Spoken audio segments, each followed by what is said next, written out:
Welcome everyone. We pick up the thread tonight in this series on the hierarchy of compassion, worldwide and of all times. And last week we talked about the awakening of humanity. It was about the event in which we became truly human as human beings. The moment when our thinking was awakened and our self-consciousness awakened.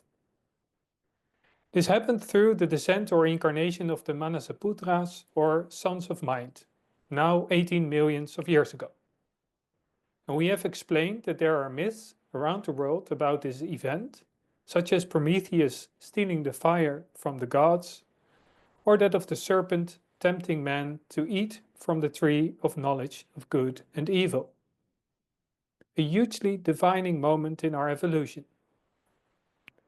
And then we see moment, of course, as something relative, because it involved a period of hundreds of thousands of years. But on a scale of human evolution of 4 billion years, you can still talk about a moment. And of course, the inspiration continued, as there is actually continuous inspiration from the hierarchy of compassion. And another milestone in our evolution was the installation of the mystery schools, which we will tell you all about tonight. We will show you how those mystery schools have been the source for every religion, philosophy and science that the world knows and is worthy of the name. But as we will explain, that is not something they would be proud of from the mystery schools' point of view. For almost without exception, the outer religion, philosophy and science that we know today have unfortunately lost their connection to their source. For we would venture to say that if you look at current religion, philosophy and science, they are far from being what they could be, or even what many proclaimers or adherents of them claim to be themselves. After all, shouldn't a true religion always inspire, unite, provide guidance? And shouldn't we conclude that virtually all current religions fail to do that up to this moment, let alone they have done it in the past? And shouldn't philosophy clarify, show the truth and universality of all that we know, and be able to provide universal answers to life's questions, provide ethical handles for our daily problems? As one of the greatest teachers of mankind simply reminds us, for religion and philosophy to be true, they must provide solutions to every issue of life. And because they now fail to do so, many people have therefore long lost faith in current religions and philosophies. They now look mostly to science for answers.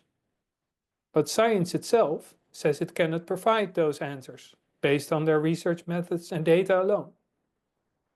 Moreover, even that science is flawed and not nearly as unbiased, open and constructive as the ideal some have of it. We do not say this to be gloomy, but it also makes little sense to close our eyes to reality. For if most people did possess a universal vision of life, the world would be a different place. Peace, justice, human love would then be taken for granted instead of what it is today for many, a vain hope. So that is why we think it is of great importance to dwell on the source of religion, philosophy and science. And so that is when we come to the mystery schools. So hence we begin with the question, what are mystery schools? And why are they there? And the second topic is about how the mystery schools work. And with that, we can dwell on the third question, what religion, philosophy and science truly are. How are they meant to be? And then we just capitalize them to distinguish them from the religions, philosophies and sciences as we know them today. Now, like last week, this session has a lecture part, after which we will have a study session on Zoom. After the lecture, we will take some time to answer a few questions in case there appear some in the chat. And then we start our Zoom session that will not be broadcast via YouTube. So in case you haven't signed up yet for the study on our website, please do so by sending an email to info@blavatskyhouse.org. Between the lecture and the Q&A, we have a small break of 3 minutes. Now, for those people who are just getting in at this lecture, let's make clear what the principles are that we base ourselves on. We begin with a brief review of the main theosophical principles. The first is boundlessness. It refers to reality which is infinite. And what we can perceive of it is only a minute cross-section. But at the same time, we are that boundless. For in boundlessness, nothing is separate. Everything is part of it, and everything is therefore essentially boundless as well. As a ray of the boundless, we have always been there, and will always be there. We also call that essence in every being the monad, the spark of eternity or ray of consciousness. It manifests cyclically, and in those countless cycles, it grows based on its own effort and in karmic interrelation with other lives. Everything is part of something greater, a greater hierarchy of life, and is itself also composed of countless smaller building blocks, which are themselves hierarchies. And the pattern continually repeats itself, as above, so below, as also symbolized in these 10 points of the Tetractys. Now each being interacts with countless others. They grow, evolve, or develop in karmic interrelation. So there's always life within life, and there are cycles within cycles.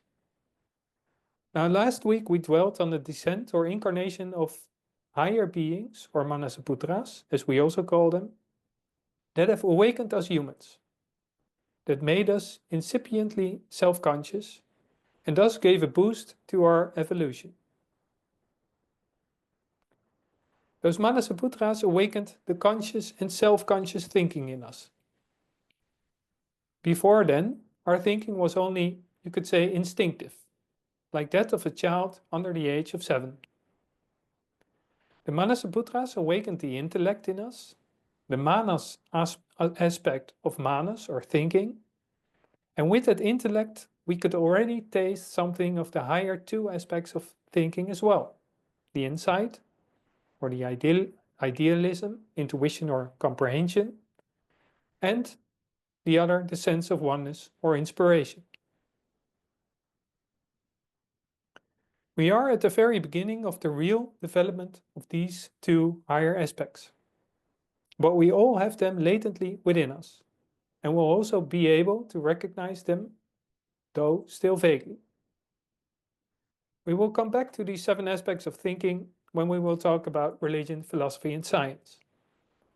Our main concern for the moment is the dichotomy you can make between conscious and instinctive thinking using these 7 aspects.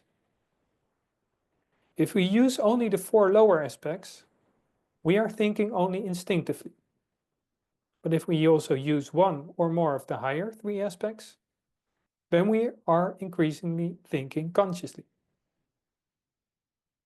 For as man, as the learning middle part in between the imperishable and perishable part of ourselves, with the awakening of our self-consciousness or thinking, we've also gained the ability to identify with either extreme in ourselves.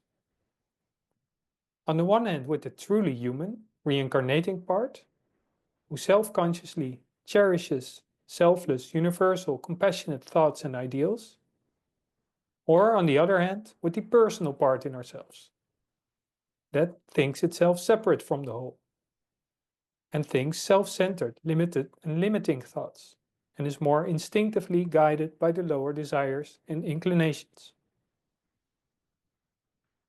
Now, in the depths of our evolution, the attraction to this lower part was the greatest. And then we come immediately to the reason for the establishment of the mystery schools.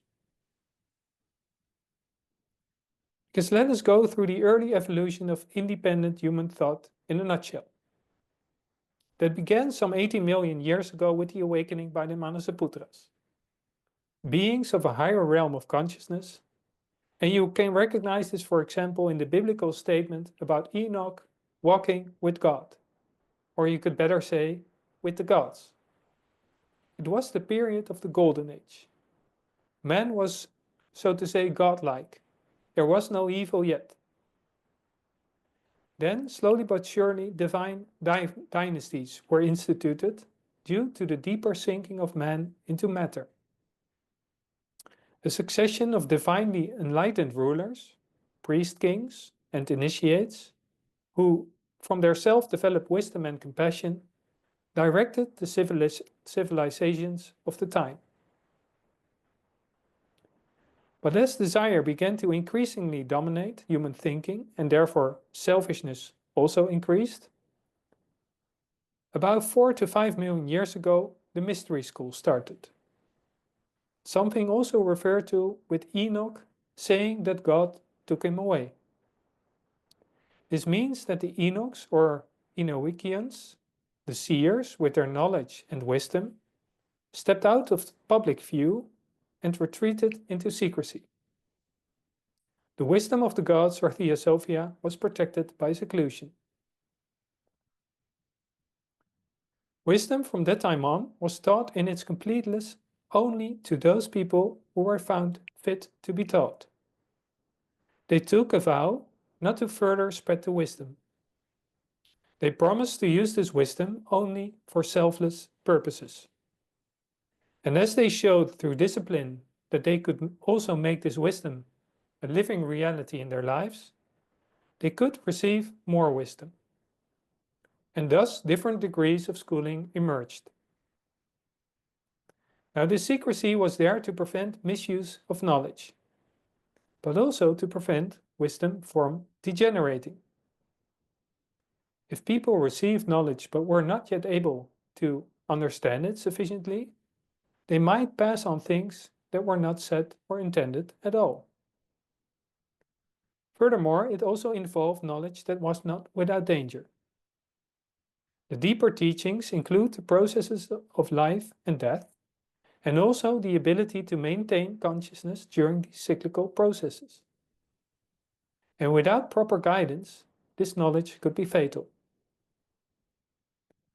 Finally, the teachers themselves had to be protected either from a kind of blind worship by the people at large, from which no one would really become any wiser, or on the other hand, to be protected from persecution, because their knowledge ensured that others could not abuse their power over the ignorant people any longer. Now, what exactly were these mystery schools? Now, the word mystery comes from the Greek muo, meaning to close the lips, and mustes, meaning initiate, referring to the first degree of initiation in which the disciple was bound to secrecy. Now, mystery schools are basically centers around spiritual teachers, around focal points of compassion. And the founders of the mystery schools were the delegates of the Lodge of Wisdom and Compassion. And this allowed them to continue to spread wisdom from compassion and indirectly bring harmony to the world, and also to train people, help them in their evolution, after which they were given the choice to become part of that Lodge of Wisdom and Compassion themselves. A mystery school can be seen as a university for the human soul. They mainly study the mysteries of man's inner nature and thus also the structure of the cosmos. And within the mystery schools, students strove through self-discipline and devotion to become one with their inner God for the sake of compassion. So the schools always worked for compassion through compassion. Now, what was being taught? Various sciences, but not the sciences as we know them today, that mainly look at external phenomena, but actually the sciences that come from studying the life, the living beings operating behind the phenomena. So thus, for instance, astrology and astronomy were taught as one subject. it was not only about being able to measure and calculate the movement of the celestial bodies, but also the characteristics of the living beings working through them.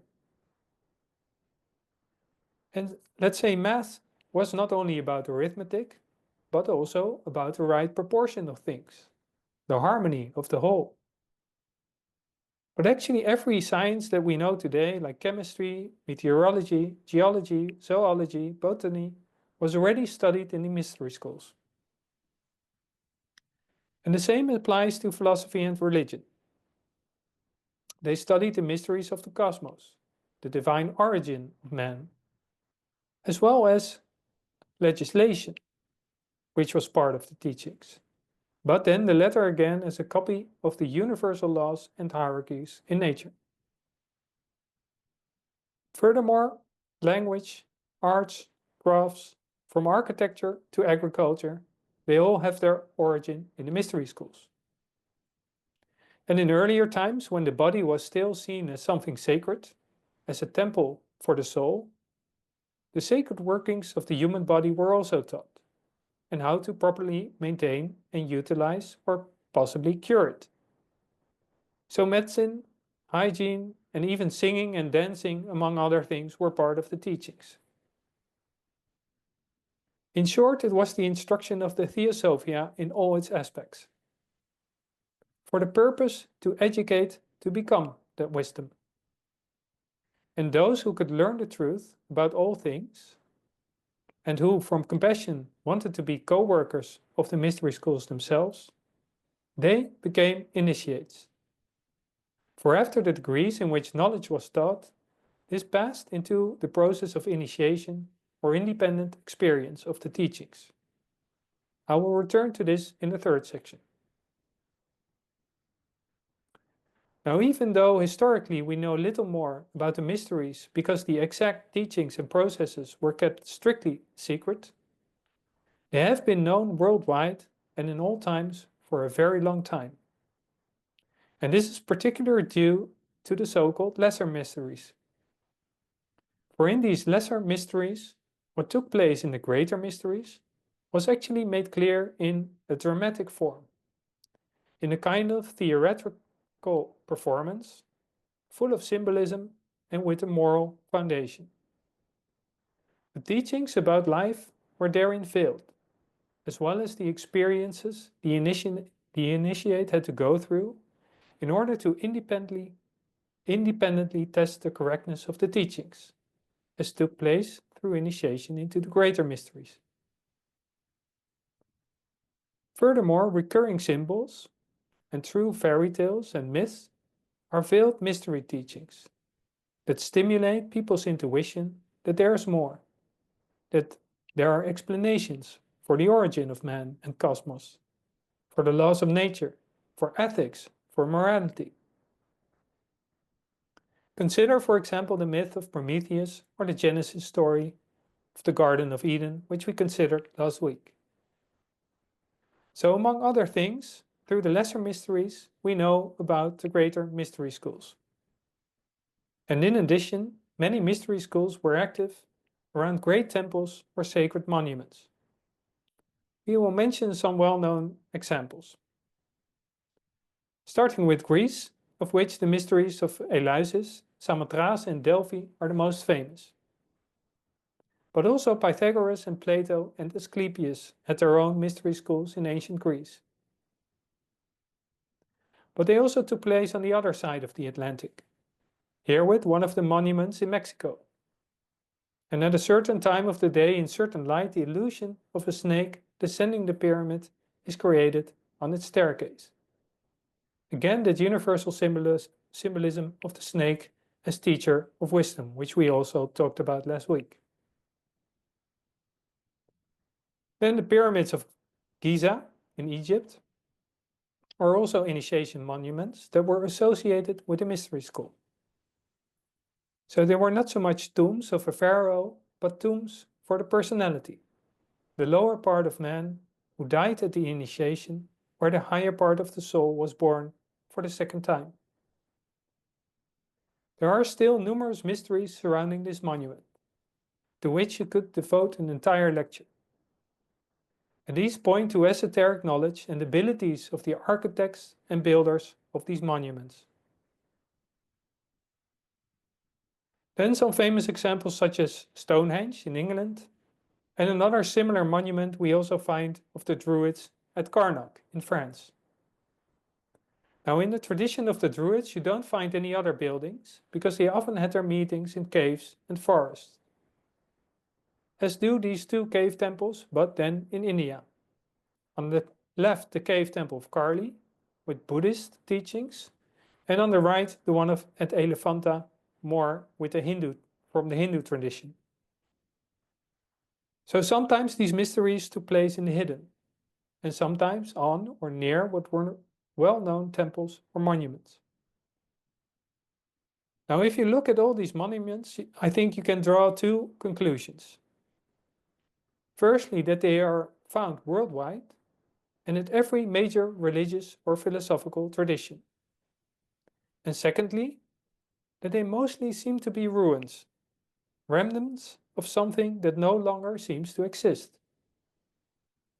Now this second is only partially true. Many mystery schools are indeed closed on the external front, but that doesn't mean that there is no longer any activity on the inner front. But why were the external schools mostly closed? Because when passing on in the manner of the mystery schools, slowly but surely a degeneration set in. The secrecy was violated and the inner life behind the mystery schools slowly extinguished. And this actually happened from the very appearance of the mystery schools. As Madame Blavatsky writes, with the masses they degenerated into sorcery, taking later on the shape of exoteric religions, of idolatry, full of superstitions, and man or hero worship. End of quote. So a little more in the recent history of the West. The last known mystery school, the Platonic Academy in Athens, was closed in 529 by Emperor Justinian, most likely at the behest of the teachers themselves. And these last 7 philosophers were then given shelter at the court of the Persian king. But the fact that the mystery schools were no longer outwardly active says nothing about what was still going on in secret, like I already said. Now for the deeper inner force behind the mystery schools, the Lodge of Wisdom and Compassion always remains and will always be active. But it only withdraws more or less into the background during the so-called barren times, as Plato called them. And as long as the mystery schools manage to pass on the inspiration from generation to generation, from teacher to student, this inner inspiration can work through. But this also requires the discipline and self-sacrifice of those who take over each time. And that, of course, depends on whether those people are fit to do so. And this is why degeneration always lurks. Now in our time, on the one hand, the mysteries have moved more into the background and more into the hidden. But on the other hand, there has also been tremendous impulse to make esoteric teachings more widely known since 1875. And as Gottfried de Perrucker, the 4th leader of the Theosophical Society, writes, the exoteric form of these mystery schools has been largely replaced by the different activities of the Theosophical movement, which is itself exoteric as a movement. For with the work of Madame Blavatsky and her co-workers and her immediate successors, much more of what was esoteric until that time, and which was part of the mystery teachings, was brought out and became exoteric. Now from the release of the secret teachings, all the contents therein became at once no longer secret. And this happened, of course, consciously, under the guidance of those teachers or masters who also work through the mystery schools. Now, what was the work of the mystery schools and how do they work? Our second main subject. This simply starts with teachings, with becoming familiar with Theosophia as a universal philosophy of life, becoming familiar with the laws of nature, the teachings about the origin and destiny of man and the cosmos, and that with increasing depth.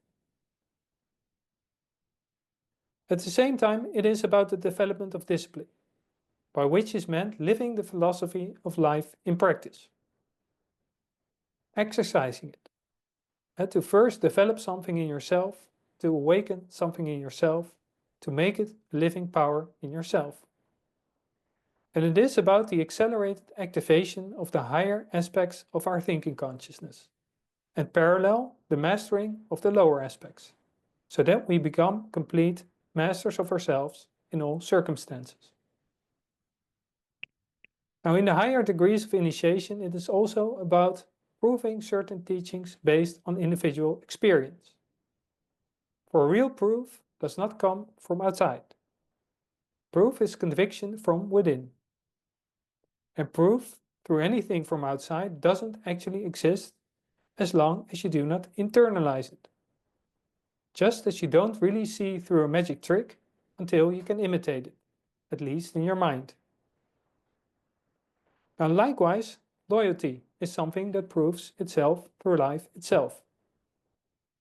That a student respected and upheld at all times the bond with his teacher, with his school, with his fellow students, and the teaching itself, no matter what others thought of it. And also these ties have always been seen as sacred. Now both the need for discipline and loyalty increase as the teachings become more profound and the preparation for experiencing the inner realms for oneself also increases. For that, finally, is what takes place in the greater mysteries. The student is prepared to enter inner realms independently. Inner realms that we all pass through during sleep and death, but now we do so unconsciously, because we are not yet familiar with it. But in the mysteries, we are taught how to preserve our consciousness during these processes. And that is what the student, if he is found fit and sufficiently prepared by his teacher, is ultimately tested on. So it is basically going through the cycle of death, life and death, but consciously, by which we can thus also independently experience and actually prove the laws of nature, such as cyclicity or reincarnation, and also karma and the hierarchies of consciousness.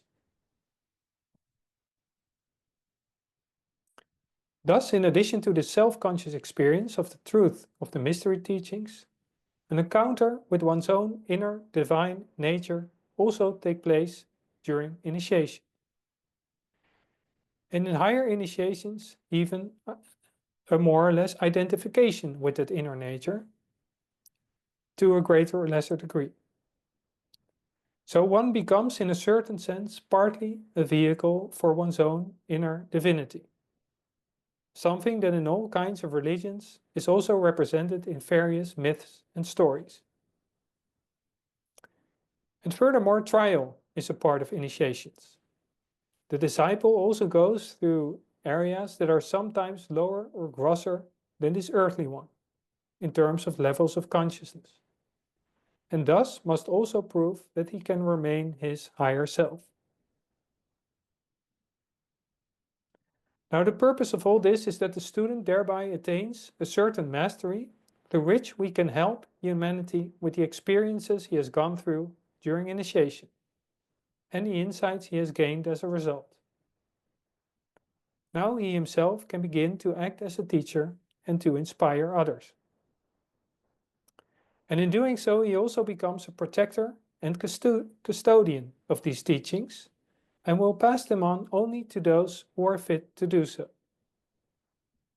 And he can use it to help others restore this harmony.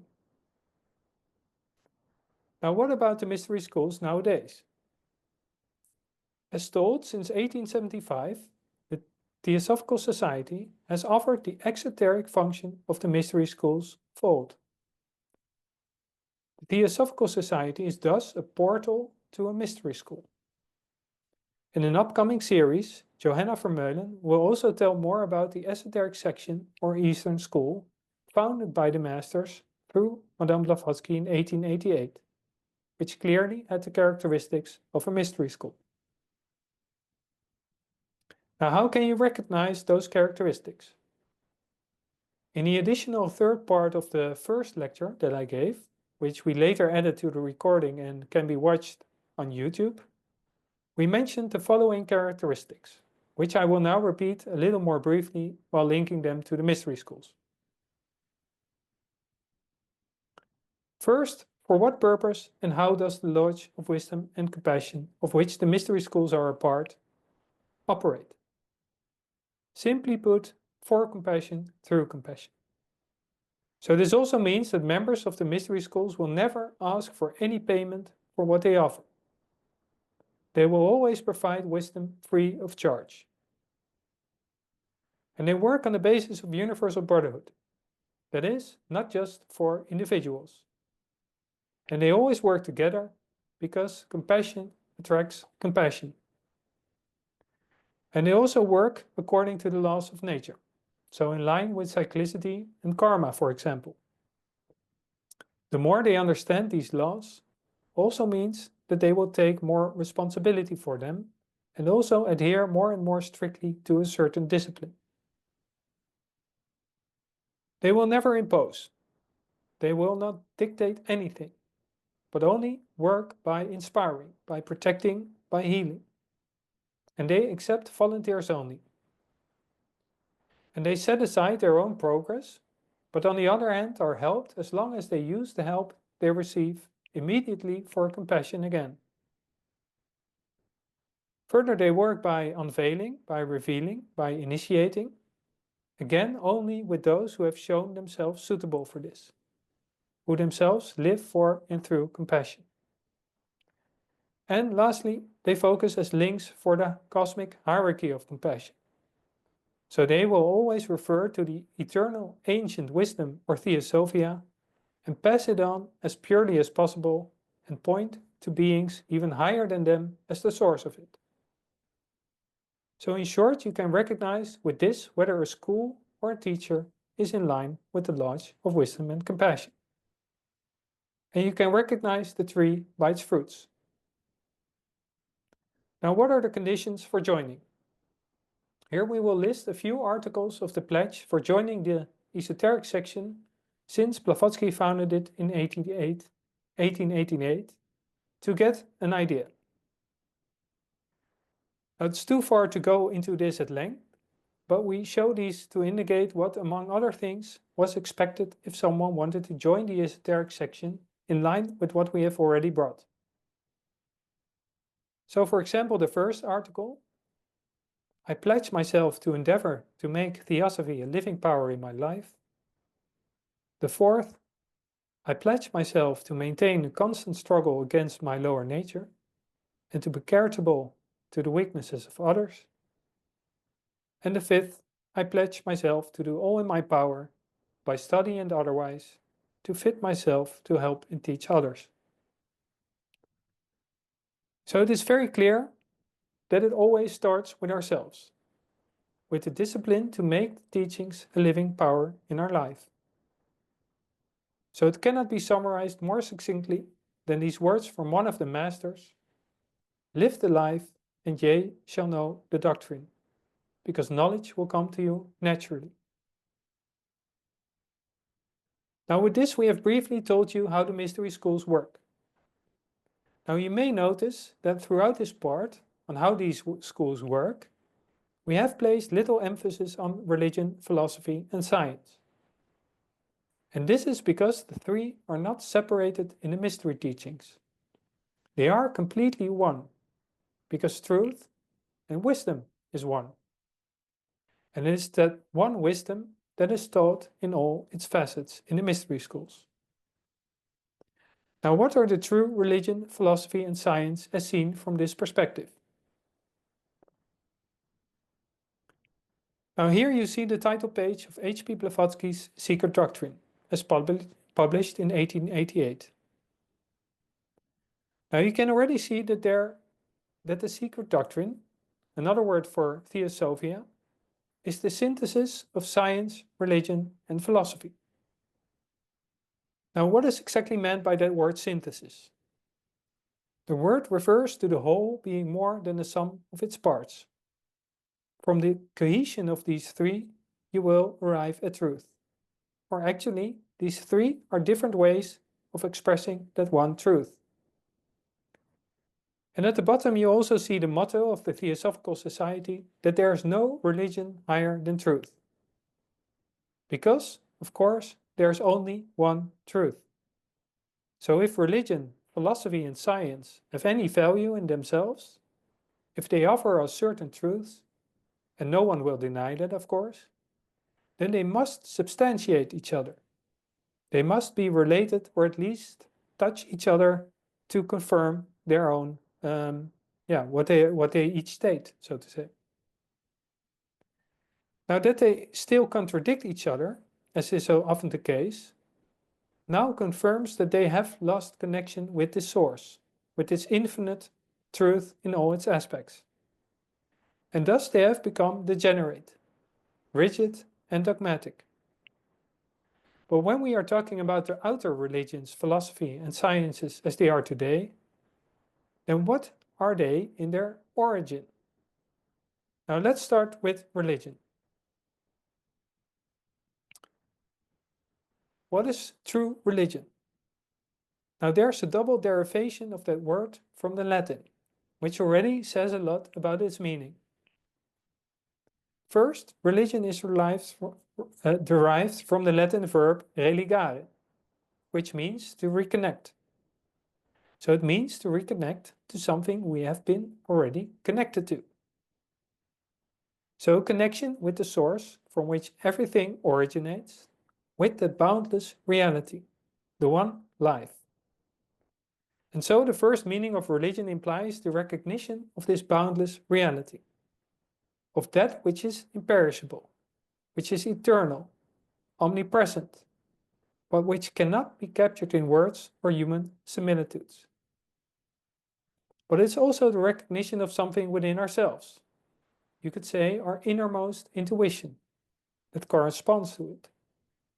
And with that, there is also a clear correspondence between religion and the highest of the 7 aspects of thinking. Religion corresponds to these highest aspects of thinking, that of sense, of oneness or inspiration, and also the intuition. And it's the mystical aspect within us. And now it's true that at our present stage of human evolution, this highest aspect of thinking is hardly active. But, and this is a very important thought, everything is sevenfold. So just as thinking itself can be divided into 7 thinking aspects, so again the same applies to each sub-aspect. So, for instance, even desire as a thinking aspect is sevenfold. Feeling is sevenfold, and intellect is sevenfold. And embedded in those sub-aspects is always also the Atman, the universal, the principle of unity, which we can already activate and which resonates with all the atomic aspects and sub-aspects of other principles. So that is why the religious in us sometimes is described as an instinct, but then an instinct of the spiritual soul within us, the highest, most noble instinct we have in us, which intuitively longs for union with the all. And it is independent of all ceremonial or ritual. It is the vision of reality, a growing intuitive wisdom and therefore knowledge. Because, and we'll repeat this in a moment, the fact that it is something instinctive in us does not mean that we cannot also approach it seriously with other faculties. Of course, we can also test this spiritual instinct against our conscience, for instance, or subject it to our insight and intellectual logical thinking. Because why should we separate the religious from the philosophical and scientific? especially if we also want to learn to work more with it in practice, to practice it. And then we come to the second meaning of religion. Because there's also another, a very complementary derivation of the word, from the Roman philosopher and statesman Cicero. And he speaks of religion as coming from relegere, meaning to reread or put into practice. And thus, according to that word derivation, religion means consciously choosing or selecting the higher, the spiritual law in order to put it into practice. Now, these two derivations give a more complete picture of religion. So it's not only connecting in ourselves with the one, the most inner in ourselves, trying to find unification with the Supreme, the most vast and wide-ranging, but it is also consciously putting that into practice, consciously selecting it as the highest law of conduct for yourself, consciously trying to live it day by day by day. And we also made this similarity to professional sports in our symposium on this topic in 2023, which can be looked back on our website. It's something that colors your whole day, to which you commit yourself 100% 24/7. Now, what is the true meaning of philosophy? Now, philosophy is generally explained as the love of wisdom, coming from the two Greek words, philo, meaning to love, and sophia, meaning wisdom. But Blavatsky points us to sources that there is also a second, a deeper meaning here, namely the wisdom of love. And by this was meant not personal love, but universal love. That which binds everything in the universe together, the cement of the universe. And philosophy for these adherents meant the highest mastery, the love of and identification with the divine. And Pythagoras, for example, in his modesty even refused to be called a philosopher. For that was someone who, according to him, had insight into every hidden thing in things visible, who understood all cause and effect relationships and had a direct vision of truth. So he called himself only an aspirant to philosophy or the wisdom of love. Philosophy corresponds to the sixth principle or thinking aspect in ourselves, the Buddhic, or insight, idealism, intuition, or capacity for understanding. It is that aspect of human consciousness that seeks the coherence, the interconnections between things. And from that insight we can see how the different kinds of natural processes and the laws of nature are related and also prove their existence. So it links both to the religious at the one end and the scientific at the other. And with that we also come to the meaning of science. Because true science is in fact the field of research. Now, much of today's science has limited itself to only what we can externally perceive, which has even led to a dogmatic materialistic view of what you don't see does not exist. But the original science is what is also called occultism. It is the investigation of things that are causal, and therefore in most cases also invisible. It is the investigation of the laws of nature, and this occult science is based on the premise that everything is alive. And so that the laws of nature are actually the habits of living things that collectively compose the cosmos or order in nature. And because we as humans, as microcosms of the macrocosm, are integral parts of that nature, this also involved using our inner faculties of perception to examine that nature both externally and internally. And by this we do not necessarily mean psychic faculties, but also the activation of the higher faculties, the philosophical and the religious. Now, famous scientists like Giordano Bruno or Isaac Newton, but also Einstein, for example, were also all religious and philosophical. They had the universal vision.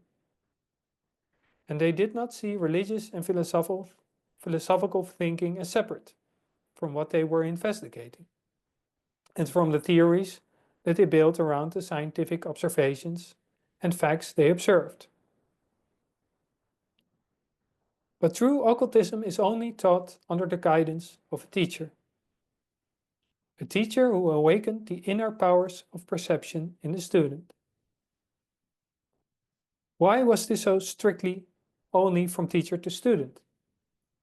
First, because the teacher had to be sure that the student had the right mentality to work on these faculties. Because these inner faculties also impart a certain knowledge and a certain power. For example, adepts are known to be able to see into inner planes. But they are also able, for example, to use them to conjure up phenomena that are indistinguishable from real to others. And one should not think of these abilities falling into the hands of people who would put this to selfish use. And secondly, the development of these faculties requires enormous concentration. And it would be almost impossible for a student, without a teacher, to develop it properly on his own and without risk. Now, science corresponds to the intellectual part in ourselves, to the logic, the ordering, the ranking of data that we obtain through study and research. But occult science, therefore, cannot actually be separated from philosophy and religion. It is about investigating the causal side of the laws of nature, just as the wisdom of love investigates the same causal side. And if you dig further, the real underlying cause always turns out to be the so-called causeless cause, the boundless, the one life from which everything arises. And then you arrive, of course, at the religious. Now, true religion is therefore philosophical as well as scientific. If it were not, then it would become mere superstition, with much ritual and ceremonial, but only emotionally and substantively empty. Just as philosophy, apart from the religious, apart from the moral and intuitive aspect, also becomes empty wordplay. It might be logical, but it's more or less meaningless and uninspiring. So true philosophy is therefore both religious, ethical, and of course also scientific. Just as true science cannot be separated from meaning in the philosophical and religious fields, or else just becomes purely technical and instrumental, and thus more a vehicle for fulfilling desires than a true test of truth, even within ourselves. So in short, for the true truth seeker, these three aspects are always connected. Religion investigates the what of things in their essence, and what is life in essence, who are we as human beings in essence, and what are we living for. Philosophy deals with the why of everything. Why do we see what we see? Why do the laws of nature relate to each other? Why is something right? Why is something just? And science explores more the how of things. How are things put together? How does something work? And why is it that one effect always follows another cause? So they cannot be separated. All three stem from our human consciousness and together constitute our ability to explore, to explain, and become one with truth. And of course, the lower principles and aspects belong to this as well. But they are then subservient to the higher three. We speak then of what we could call devotion. It is about putting into practice the oneness, the ideal of universal brotherhood. So if we then summarize these three below, religion, the reunification through discipline, philosophy, the wisdom of love, and science, the inner and outer investigation of the laws of nature, or occultism, then we see that in fact they give slightly different emphasis of one and the same thing. And with these three we also come to a better understanding of the meaning of compassion, as we have already dealt with and defined it in the first lecture of this series. as thinking and acting from a sense of unity, from universal, impersonal love, wisdom, knowledge of the laws of nature. And thus compassion encompasses each of these three aspects: the religious, the philosophical, and the scientific. Because from a compassionate attitude, you will always use all your faculties to the best of your ability. And from the motive of compassion, you will also learn increasingly better and faster what impersonal love and wisdom is, and gain knowledge of the laws of nature. As Blavatsky says, knowledge is the child of loving deeds. But of course we are not infallible, but still growing in our thinking and actions. So even if it is from the best intentions, we will make mistakes. But that is not a bad thing, as long as we learn from them and become wiser, by also continuing to use all our faculties. Not simply doing what feels good, but also keeping your head. Not just responding to what circumstances demand, but also finding out the why, the causal why of circumstances being the way they are. And this compassion will also attract compassion. So we will come into contact with others who will also share with us their wisdom that we can test for ourselves, that we can experience and apply ourselves to move the whole world forward. Now, this combination of knowledge and application, of wisdom and compassion, is what was truly taught in the mystery schools. And over all time, and through the generation, out of this the many religions, philosophies, and sciences have emerged, as now almost completely separate disciplines that contradict each other more than once. But we hope with this lecture to have made it clear that true religion, philosophy, and science, with capital letters, are essentially the expression of three inseparable aspects within ourselves, and that they all spring from the same source, from the mystery schools, teaching the same wisdom and truth, a truth that we can all make a living force in our lives. Now, we'll first have a short break of 3 minutes, after which you can ask your questions via chat or email for up to about 10 minutes, and then we will start the interactive study part via Zoom. So see you in a minute.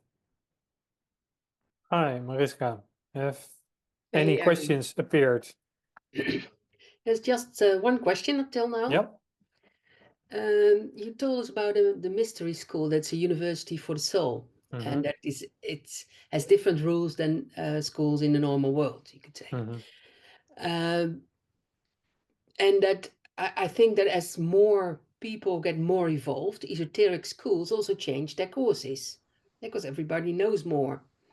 Is it then not just a school for only the more evolved, and not for everyone? Well, it's always difficult that I cannot ask the questioner to tell exactly what he means by "we know more," because of course you could see that our knowledge is progressing, but that's mainly our knowledge of things looking from the outside. And sometimes that could be even a bigger hindrance to get to our own inner knowledge, because we are so involved in all the details of things that we've studied and how nature works, etc., that it's even harder for us to come to the essence of things. And actually, if we talk about the essence of things, what the masters say, if you have the right mentality, and that's much more important. So if you have the will and the mentality to really be a servant of humanity, that's the most important thing, and that you want to work for compassion, through compassion, for compassion, then this knowledge will be very easily be built up by you. So, and that is completely different than the way we are brought up in society right now. So, um, if you talk about the university of the soul, you should immediately forget this idea of university as we know them. And that you have to be certain cognitive, intellectual capacities. No, mentality is the most important thing. And that's actually everyone can start with on his own level. So I hope that that makes something clear. But a good question. Those were the questions for today. Okay. Well, let's end this part with telling you a bit about next week, what we'll do. Then we have the final lecture of this series, and then we will outline the spiritual impulses in East and in West, showing again this unbroken line of inspiration flowing from the Lodge of Wisdom and Compassion that we already talked about, will be presented by both Herman and me. And yeah, we think it will be very insightful to understand the basis upon which Blavatsky, of course, and the masters founded this new impulse of the Theosophical movement, continuing a new chapter of the work of the Lodge of Wisdom and Compassion. So we all hope to see you next week. And then we end, like we always do, with Gayatri. O thou golden sun of most excellent splendor, illumine our hearts and fill our minds, so that we, recognizing our oneness with the divinity, which is the heart of the universe, may see the pathway before our feet and tread it to those distant goals of perfection, stimulated by thine own radiant light.